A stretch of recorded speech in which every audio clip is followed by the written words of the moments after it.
Ghunghat, including the modernized version of taking a pallu, also known as laj, also known as the cloth that holds the pride of the whole community.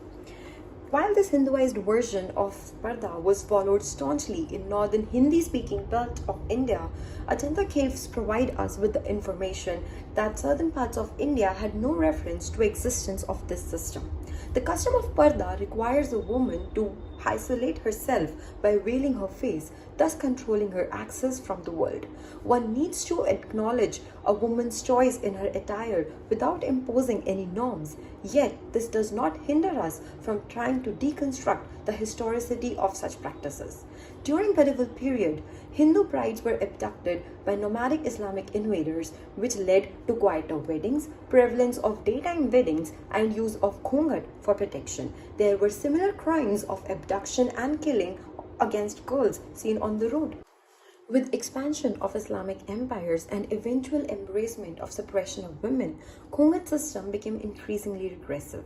There used to be some headgears like Afghantana worn by royal queens, but they were not compulsory and also not common amongst non-royalty.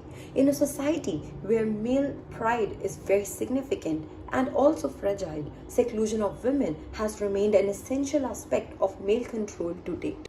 These methods were devised to enforce subordination of women in the arena of family and kinship, to establish supremacy of in-laws. Such customs provide a systematic lens of viewing women as inferior beings according to their roles in public and private spheres of life. Henceforth, down to present century, affluent and dominant groups remain anxious to introduce parda system in their families to command respectability, whereas financially vulnerable ones could not afford to do so as they needed women for employment opportunities to gain better livelihood.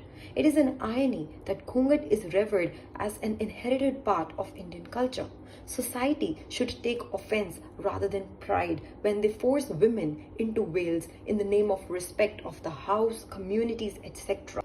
Because at core, the idea of Ghunghat has been about protection and subordination, and that in turn shows that women still need protection from even the men of the so-called family unit and their own communities, and that men are still acting as predatory animals.